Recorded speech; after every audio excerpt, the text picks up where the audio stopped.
Todos sabemos como que é o Seder de Pesach, os 4 copos de vinho, tomamos matzá, não, o vinho já fez efeito. Comemos matzá, comemos o maror e o resto do Pesach.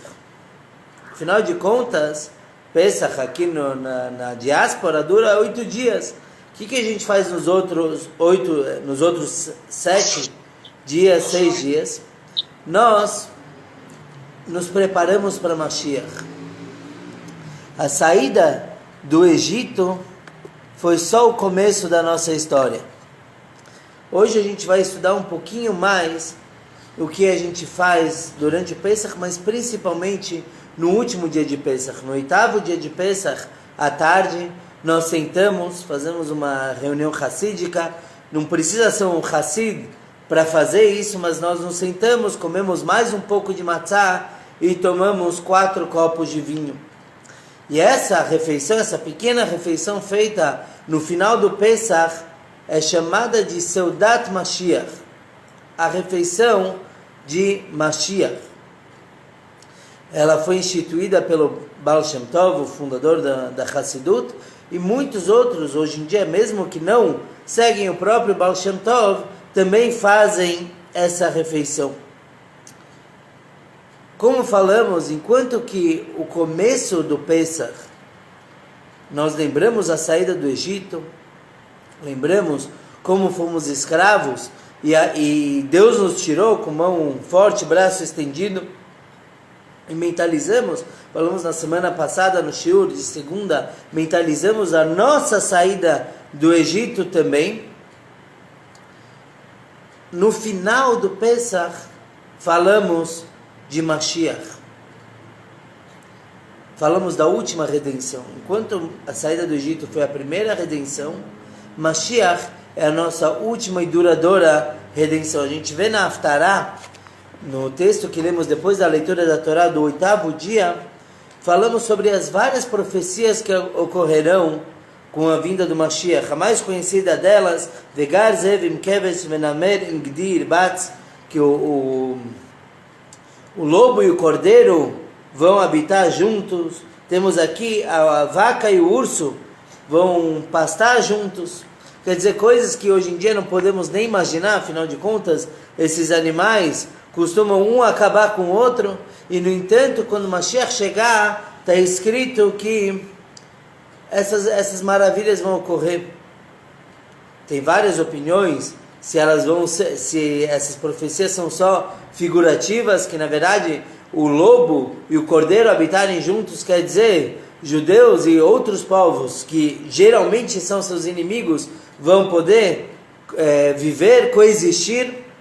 E outros interpretam que realmente vai ser assim, milagres vão acontecer. A Hassidut sempre busca juntar as duas opiniões, e a explicação é que no começo, com a vinda do Mashiach, vai ser algo muito simples, quer dizer, os governos vão se encaixar direito, a paz vai vir de uma forma natural, e posteriormente teremos milagres, maravilhas, ressurreição dos mortos. Mas tudo isso a gente só vai saber quando acontecer, então a gente tem que torcer, rezar para que venha logo.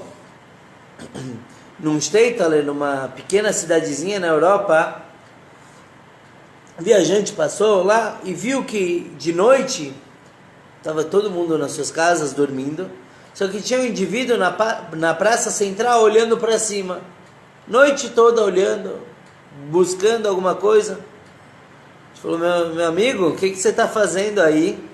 Então o homem falou: eu sou pago pela cidade, pelo pessoal da cidade, pelo rabino, eu sou pago para ficar olhando para o céu, e quando Mashiach chegar eu tenho que ir acordar todo mundo rápido para avisar que Mashiach chegou. Aí o viajante perguntou para o homem: e você gosta do trabalho?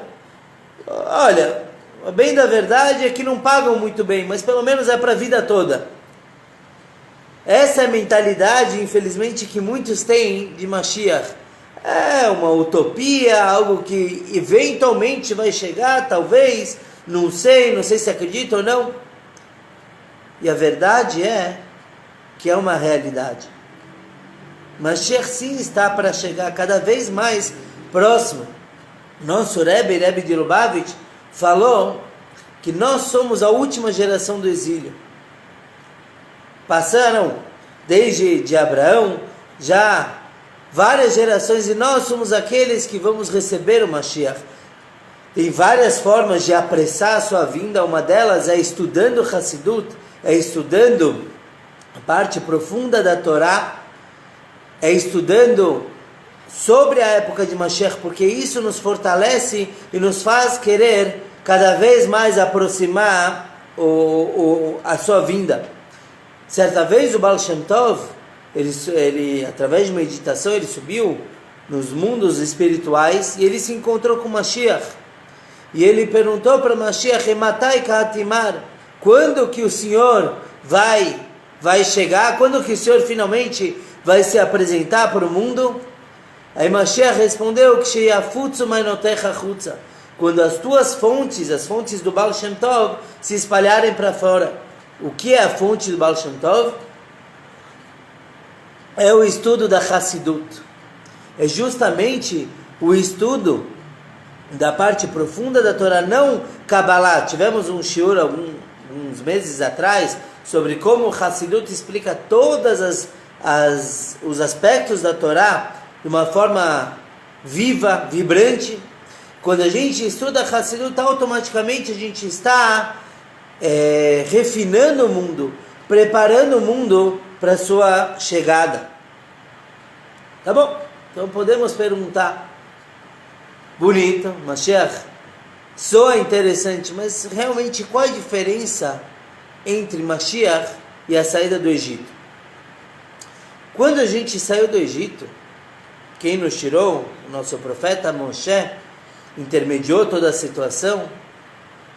Aquilo já foi uma redenção, já foi um Mashiach, de certa forma. O Moshe Rabbeinu foi o primeiro Mashiach. Então por que agora vai ser tão diferente? Inclusive, quando Moisés recebeu essa incumbência de tirar o povo do Egito, ele discutiu com Deus, ele não aceitou tão rápido essa missão. Ele levou 7 dias para aceitar, ele argumentou que ele não era bom o suficiente, ele era gago, quem é ele? Ele tem o irmão mais velho dele, Aaron, que poderia fazer isso. Ele ficou argumentando. E o último argumento de Moshe Rabbeinu foi o seguinte: Hashem, manda Mashiach tirar o povo do Egito, porque Mashiach vai chegar daqui a tanto e tanto tempo, faz ele chegar de uma vez, faz ele acabar com todos os exílios de uma vez. Só que Deus tinha outros planos, não é assim que funciona, não era Mashiach que tinha que agir naquele então ele obrigou Moshe Rabbeinu a tirar o povo do Egito. Mas então qual vai ser a diferença entre os dois? Então a primeira delas é que do Egito saímos correndo. Vamos lembrar porque que um dos motivos por que a gente come a matzá no Seder de Pesach é porque os egípcios estavam agitando a gente para ir embora logo, não queriam deixar a gente nem mais um instante no Egito, para eles não sofrerem mais ainda. Então a massa não deu tempo nem de fermentar. Nós saímos correndo, Bechipazon, eles tiveram que comer o Korban Pesach, o sacrifício feito naquela noite, de forma muito apressada. Já quando Mashiach chegar, está escrito Lo Bechipazon Tetzeu, não vai ser de uma forma apressada. Pelo contrário, a gente vai sair de uma forma digna, não afugentados, mas como reis. E por que isso? Por que do Egito saímos correndo e do nosso exílio agora sairemos tranquilamente? Porque no Egito o povo estava afundado em impureza. Eles estavam 49 níveis mergulhados na tumá, no que não é bom, no negativo. Então eles tinham que sair correndo, porque se eles caíssem um nível mais, chegassem ao 50º nível, eles não mereceriam a Geulá, não mereceriam sair do Egito. E realmente uma grande parte do povo já estava afundado. Saiu do Egito 1/5 do povo judeu. A gente calcula o que? 2, 3 milhões de pessoas. Era apenas 1/5 do povo. Os outros 4/5 morreram no Egito porque não queriam sair. Então o povo tinha muita coisa errada na cabeça. eles estavam impuros. Já quando o Mashiach chegar, já não é assim. Nós já estamos mais refinados. Pode não parecer, mas realmente assim é. Na essência, cada Yehudi, cada judeu acredita na vinda do Mashiach. A gente vê na Segunda Guerra Mundial, foi composta uma música, um animamen muito bonito, que os judeus cantaram, os que conheciam, cantaram indo para a câmara de gás, animamen, crendo na vinda do Mashiach, que ele chegaria naquele momento. Quer dizer, as pessoas, era tão grande essa crença que mesmo sabendo a morte na sua frente, eles acreditavam na vinda do Mashiach. Infelizmente não chegou para eles, mas como o Rebbe já afirmou, Mashiach, breve em breve vai chegar Mashiach. Então essa diferença entre a saída do exílio agora e a saída do Egito é que no Egito teve que ser muito rápido, estávamos afundados. Com Mashiach não. E é interessante, uma coisa que a gente não costuma ver por aí, porque bem acaba o Pesach, as pessoas já fazem Avdalá e já terminam o Pesach e já vão comer pizza. Só que algumas pessoas se estendem um pouco na Seudat Mashiach, nessa refeição, e fazem um farbrengen e cantam. Isso a gente vê muito no 770, no headquarters, no quartel-general de Chabad, lá em Nova York. E o que acontece? As pessoas estão lá fazendo a Seudá, e dá o horário, acabou o Pesach. Então mandam alguém que por acaso já rezou, já terminou o Pesach para ele, e esse homem ele pode ir lá comprar a vodka, que não pode tomar no Pesach, trazem a vodka lá para dentro do 770, porque já acabou o Pesach. Eles continuam farbrengen com Hametz. Imaginem, por 8 dias a gente se afasta disso, a gente nem olha para isso, a gente guarda, esconde, vende. E aí eles usam isso na Seudat Mashiach, e quando acaba a Seudat Mashiach e faz o Birkat Hamazon, a bênção, agradecendo pelo alimento, ainda se menciona o Pesach. Quer dizer, imaginem um nível tão elevado que é a Seudat Mashiach, não é algo tão simples, que ao agradecer pela comida da Seudat de Pesach, comemos Hametz junto, e ainda assim a gente menciona o Pesach, tanto no Birkat Hamazon, quanto na reza, no Arvit, na Avdalá, logo depois, estamos em Pesach. Quer dizer, é uma combinação que em Pesach, quer dizer, após o horário, mas ainda se sentindo em Pesach, estamos comendo Hametz. Essa é a nossa situação hoje em dia, que apesar de parecermos afastados de tudo que é espiritual, se compararmos com os nossos antepassados, ainda assim nós estamos mais prontos do que eles para receber o Mashiach. Somos anões, espiritualmente falando. Se a gente comparar, vamos abrir a época da Gemara, do Talmud, como as pessoas eram elevadas, como as pessoas se dedicavam à Torá, ao espiritual o dia inteiro. Hoje em dia a gente está trabalhando o dia inteiro, está se preocupando com coisas mundanas. Somos anões espirituais, mas a gente não pode esquecer que estamos nos ombros de gigantes. A gente vem depois de toda essa tradição, então apesar de aparentemente não estarmos prontos para Mashiach, mas a gente vem com toda a bagagem deles. Outra diferença entre a saída do Egito e o Mashiach, quando a gente lê na Haggadah sobre o filho perverso, o Rashá, e lá o Rashá ele pergunta o quê? Que é esse serviço para vocês? Ele se exclui do geral, ele se exclui de certa forma do povo. E a nossa resposta é que a gente conta da saída do Egito e fala para ele: olha, se você estivesse lá no Egito, você não teria saído. Você estaria entre aqueles 4/5 que morreram na praga da escuridão e não mereceram sair do Egito. Imagina, a gente fala isso para ele.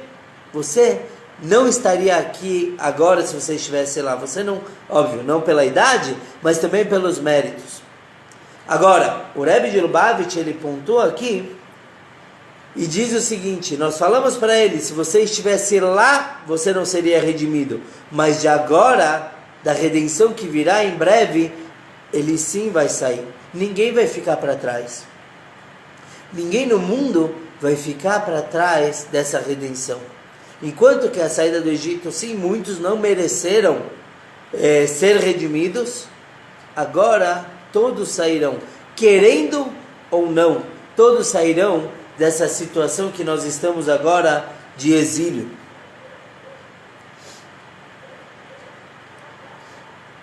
Quando saímos do Egito, vimos muitos milagres. E a Torá afirma que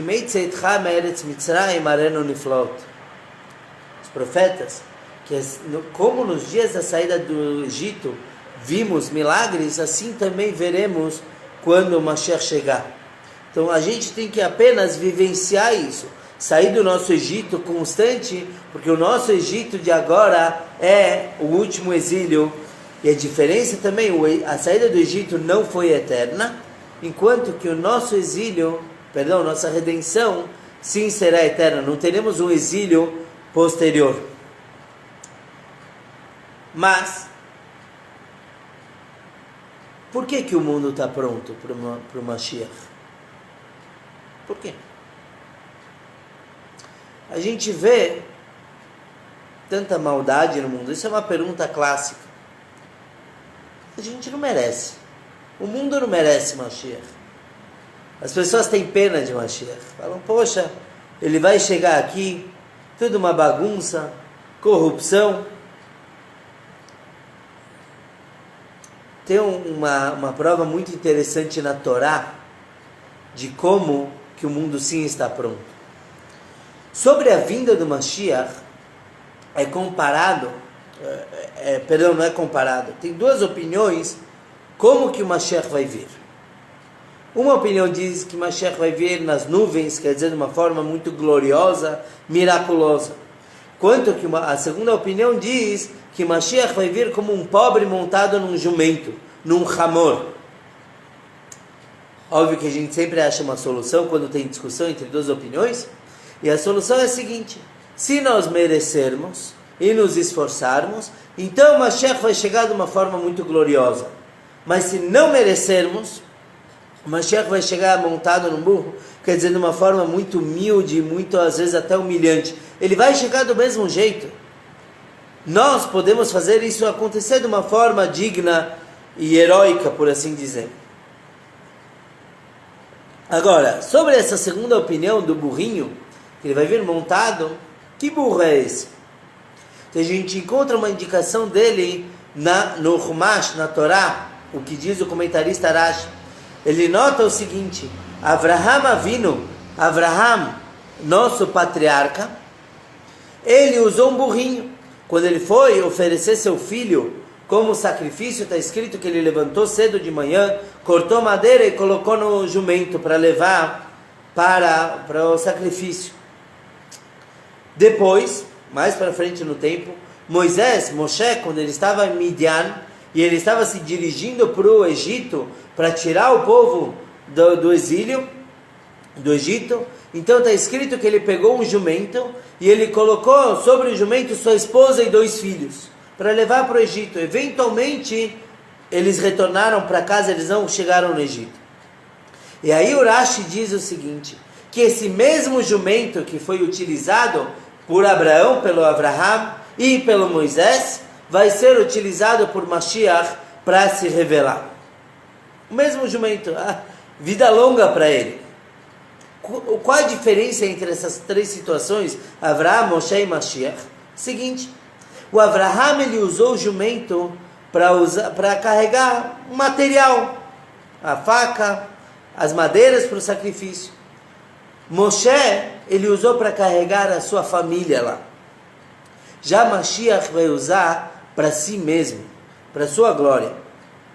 Então a gente vê uma elevação no uso do burrinho. Um usou para materiais, um usou para a família, que obviamente que é muito importante, mas não é o próprio líder do povo. E já o terceiro, Mashiach vai usar para ele mesmo. Agora, Hamor, se a gente analisar a palavra Hamor, jumento, em hebraico, é a mesma, se escreve com as mesmas letras a palavra Homer, matéria. Ou seja, a matéria vem se elevando, Na época de Abraham, a matéria servia apenas, combinava apenas com outra matéria. O jumento carregou materiais. Na época de Moshe, o mundo já estava um pouco mais elevado, mas não a ponto de carregar o próprio líder, o próprio salvador do povo judeu. E por que não do mundo todo? Então a gente vê que o Hamor, o jumento, sendo utilizado para objetivos mais elevados, representa a elevação do próprio mundo. Então sim, o mundo está pronto para receber Mashiach agora, porque embora não vejamos com nossos olhos carnais, a gente já fez muitas mitzvot, a gente já fez muitos preceitos, muita bondade já foi feita pelo mundo. E cada bondade vai elevando a faísca divina que se encontra em cada lugar. Sobre essa faísca a gente já mencionou várias vezes, o objetivo de fazer boas ações no mundo todo realmente é elevar e revelar espiritualidade em todo o mundo. É difícil ver. Quando a gente fala para alguém, olha, vai chegar Mashiach. Não, como assim? Um Salvador? As pessoas têm a tendência a negar. Por quê? Porque a gente acredita no que a gente vê. Só no que a gente vê. E a gente não se dá conta do quão cegos nós somos. Certa vez, um Poritz, um senhor feudal, se irritou com uma família que não pagava as taxas e tributos. Ele jogou a família toda num poço, num calabouço. Um poço bem fundo. E todo dia os guardas alimentavam a família descendo uma cestinha com pão, com água. E essa família ficou muito tempo lá. Eles tiveram filhos lá. E os filhos não tinham com quem casar, casaram entre si e tiveram eles mesmos seus filhos. E assim foi 2, 3 gerações no poço. Até que um dia, o neto do senhor feudal se irritou com outra pessoa e jogou ela lá embaixo. E essa pessoa chegou lá e viu que já tinha uma grande família lá embaixo no poço. E a família começou a perguntar para ele, olha, você chegou agora do céu, o que você vê, o que você conhece do mundo? Então o homem começou a falar, olha, lá em cima tem o sol, tem um céu azul, tem borboletas, pássaros. E as crianças que nasceram naquele poço falaram, Bista mexigue? Você está doido? Você está falando de animais fantásticos? Você está falando de situações, campos? Imagina, o mundo é isso aqui. O mundo é esse lugar que a gente está escuro com uma luzinha lá em cima. Mas essa é a realidade. Então a gente ri de uma história dessa. Óbvio, a gente conhece o mundo como ele é. Fisicamente. Espiritualmente, o mundo é muito mais do que a gente vê. Infelizmente, pelas gerações se passando, a gente já não vê mais milagres tão claros. Então a nossa tendência é negar que existe um Salvador, que existe uma mudança que ocorrerá no mundo. A gente nega isso porque a gente desconhece. Aí de vez em quando vem alguém lá de fora, que é o líder da geração, e conta pra gente, existe algo melhor do que vocês veem aqui. Existe um mundo melhor, que acontecerá em breve, mas ele potencialmente já existe. E esse é o Rebbe de cada geração, é o líder que tenta provocar na gente uma vontade de sair desse poço. Porque se essas crianças se colocassem uma em cima das outras e formassem uma pirâmide humana, eles conseguiriam sair um puxar o outro. Mas a mentalidade é obtusa. A gente só enxerga o que a gente acredita, o que a gente vê, o que a gente quer acreditar. Então o momento agora é de se levar, se revelar o que a gente sabe lá dentro. Porque lá dentro todo mundo acredita em Mashiach. O mundo foi criado com esse propósito. O mundo foi criado com uma revelação muito grande. Enquanto que nas outras gerações se faziam mitzvot, boas ações para ter um lugar confortável no paraíso, nossa missão não é essa. Temos que fazer mitzvot também para garantir um mundo vindouro melhor, mas a nossa verdadeira missão é revelar logo o Mashiach. Como a gente está fazendo agora a nossa Seudat Mashiach, infelizmente esse ano, por conta da pandemia, A gente não vai conseguir sentar juntos e comer matzá e vinho, tudo juntos. Então a gente tem que falar um pouquinho mais sobre o que é o Mashiach. Porque, assim, existem livros e mais livros explicando detalhes da beleza, o que ocorrerá. Não temos como explicar todo o Mashiach agora, mas vale a pena trazer alguns detalhes. Um deles é de que família é Mashiach. De que tribo? A gente sabe que houveram 12 tribos de Israel, os filhos de Jacó. E de que casa? Qual delas vem Mashiach? É importante a gente saber isso. Outras religiões falam que Mashiach já chegou e afirmam a linhagem dele até a tribo correta. Só que eles afirmam a linhagem através da mãe. A gente sabe que no judaísmo a pessoa é judia ou não pela mãe. Se a mãe é judia, a pessoa é judia, a não ser que ela faça uma conversão correta. Mas a linhagem, a tribo, vem do pai. Então, o profeta Yechezkel, ele diz o seguinte: Ve'avdi David melech alem roeh echad neman yeh lekulam. Infelizmente eu não anotei todo o versículo aqui, mas diz o seguinte, que meu servo Davi vai ser o rei sobre todos. Davi, a casa de Davi, o grande rei Davi, era da tribo de Yehudá, Judá. E o Mashiach, todos os reis da linhagem correta vieram da casa de Davi. Houve uma discussão uma época, mas Mashiach também é descendente do rei Davi. Ok. Onde estamos? Bom, e aí vem o Yechezkel e ele fala o seguinte. Ele fala que o rei Davi, a sua linhagem é única. E por que isso? Então os Rebbeim de Lubavitch perguntaram o que significa exatamente isso. A realidade é que tivemos 2 reinados no povo judeu. Tivemos o reinado de Yehudá e o reinado de Yosef, de José. Uma época, inclusive, 10 tribos eram do reinado de Yosef e 2 eram do reinado de Yehudá. E a pergunta é a seguinte: não faria mais sentido o Mashiach ser descendente de Yosef? Que inclusive existe esse conceito de Mashiach ben Yosef. Não faria mais sentido ele ser da tribo de José? Porque afinal de contas, quando houveram 2 reinados, o reinado de Yosef foi maior do que o de Yehudá. E o próprio Yosef, se a gente lê na Torá a história, o Yosef foi rei sobre Yehudá. Ele reinou no Egito, enquanto que Yehudá era um simples cidadão. Então não valeria a pena Mashiach vir de Yosef? Então o Rebbe explica o seguinte: se a gente analisar os nomes de Yosef e Yehudá, o que significam eles em hebraico?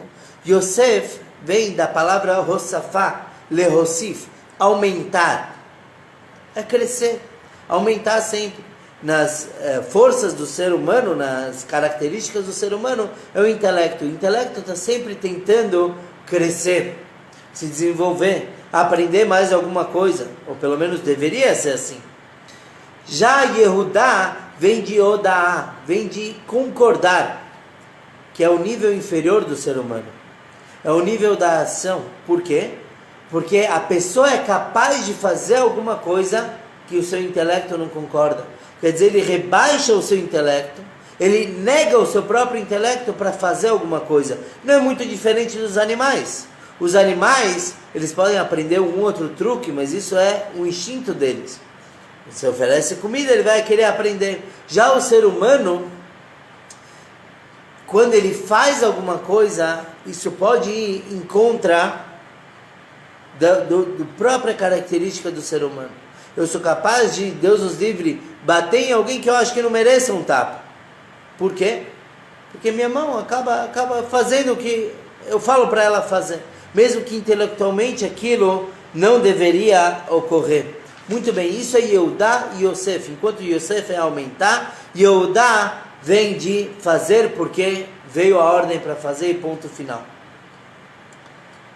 Então, mais ainda, Mashiach deveria vir de Yosef, quer dizer, do intelecto, do nível superior. Por que que Mashiach vai vir justo de Yehudá?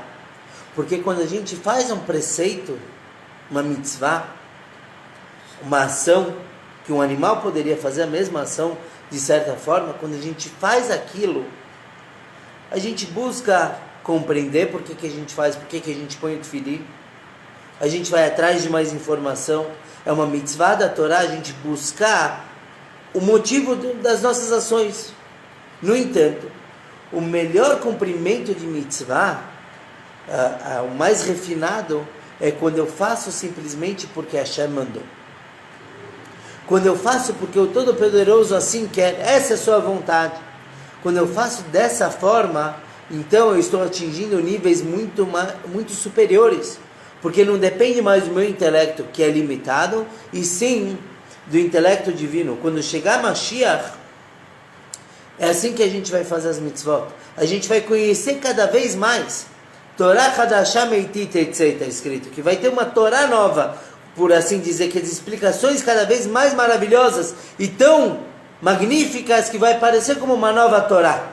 No entanto, o nosso cumprimento de mitzvot vai ser cada vez mais conectado com a vontade divina. Não porque assim a gente entende. E o Rebbe diz que para preparar cada um para receber Mashiach, a gente deve agora começar a agir dessa forma. A melhor preparação para Mashiach é agir como se Mashiach já estivesse aqui. É se preparar. Então, de repente, é assumir uma mitzvah que eu não entendo por que eu tenho que fazer ela. Seja ela qual for, kasher, ou tefilim, ou velas de Shabbat. Por que cargas da água eu tenho que acender velas antes do Shabbat? Porque assim Hashem quer. E não estou falando para as pessoas de repente serem obtusas e ignorarem o conhecimento. Pelo contrário, deve procurar o conhecimento, mas começa cumprindo primeiro. Assuma uma mitzvah que você vai fazer porque é a vontade divina. Depois vem aqui, ou não dá para vir, me liga, vamos tentar achar o motivo daquela mitzvah. Mas começa fazendo porque assim tem que ser, que essa é a melhor forma de atrair Mashiach o quanto antes. De novo, Mashiach é uma realidade. A gente tem que apenas abrir a nossa mente e estar apto para receber essa informação. Ir atrás. Sair daquela mentalidade pequena. A gente está o dia todo correndo atrás das mesmas coisas. Saúde, para nós e para os nossos queridos. Parnassá, dinheiro, comida. É uma coisa muito pequena. Não é muito diferente do que os animais. Os animais também estão constantemente correndo atrás do que eles precisam. Precisa comer, então ele faz tudo pela comida. Nós somos muito mais do que isso. Isso que vai mostrar Mashiach. Mashiach, claro que vai trazer paz mundial, vai trazer saúde, mas vai trazer a revelação do espiritual aqui. Enquanto que cada coisa que existe no mundo deve se elevar constantemente. Então as plantas, animais, servindo ao ser humano, elas estão se elevando, chegando ao nível de humano. O humano deve chegar ao nível espiritual, ele deve se elevar, ele deve buscar ser mais do que ele realmente é. Conta, certa vez, 3 pobres passaram o dia batendo de porta em porta, pedindo esmola. No final do dia, com os trocados que eles conseguiram, foram tomar alguma coisinha no bar, uma cervejinha, uma coisa para aliviar um pouco, distrair. Começa, papo vem, papo vai, e um deles fala: puxa, se um dia eu for o rei de todo esse lugar aqui, eu vou ter uma grande mansão, um grande palácio, e em cada quarto vai ter lá um prato de comida me esperando. Assim eu não vou precisar me deslocar para comer. É o sonho dele, ter comida em cada habitação, cada quarto da sua casa. O segundo falou: pensa tão pequeno, se eu for rei, eu vou ter em cada quarto um servente, um escravo, alguém para me servir. E aí, onde eu estiver, eu posso pedir o que eu quiser. Eu posso pedir comida, mas eu posso pedir uma roupa nova, posso pedir o que eu quiser. Eu vou ter naquele quarto.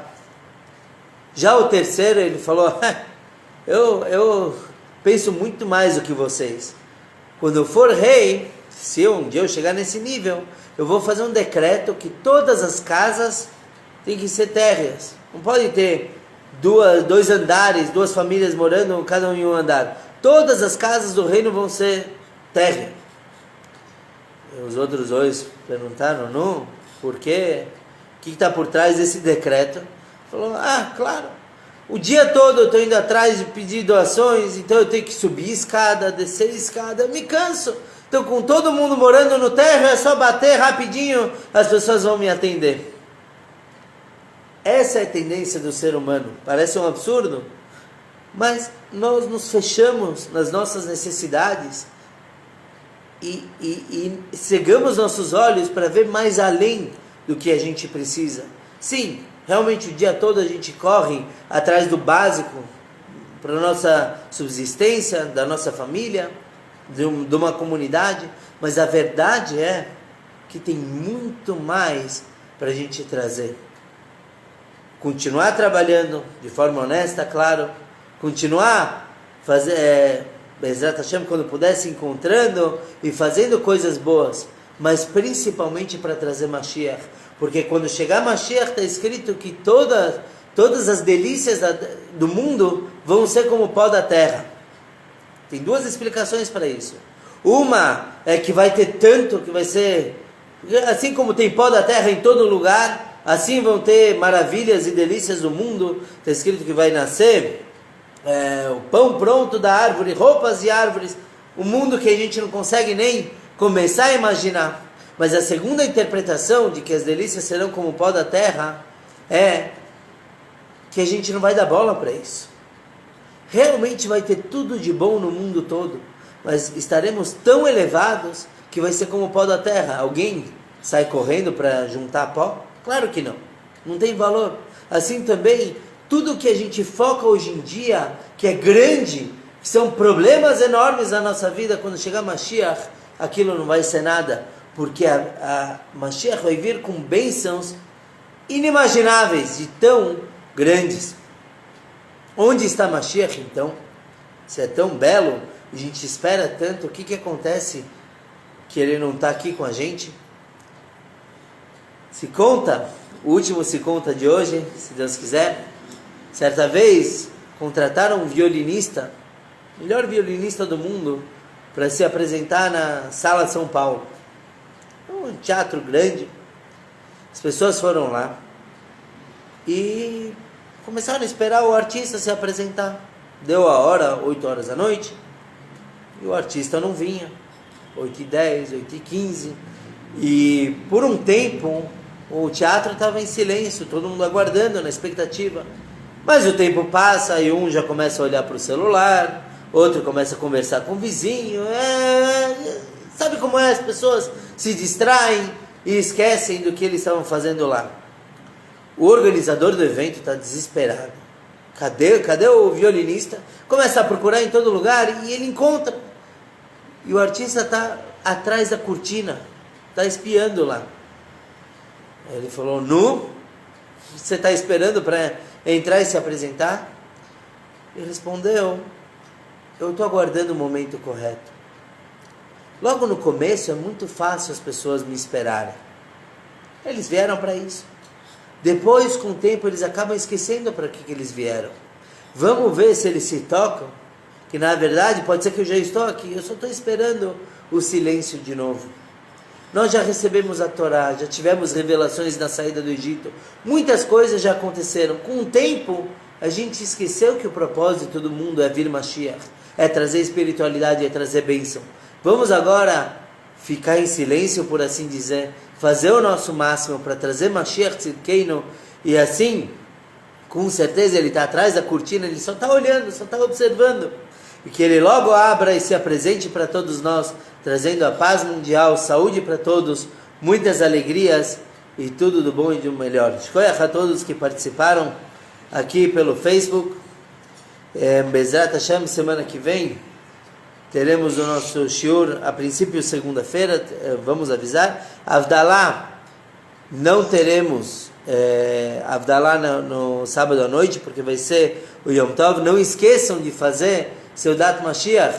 Então, no domingo à tarde, pouco antes de acabar o Pesach, vamos lavar as mãos, fazer Netilat Yadayim, comer um pouquinho de matzá, tomar 4 copos de vinho também, para comemorar. A gente aguenta mais uma vez um esforço, e com certeza que possamos fazer essa refeição já com Mashiach Tzidkeinu em Jerusalém, todos juntos, se Deus quiser. Shkoyach a todos, Chag Sameach.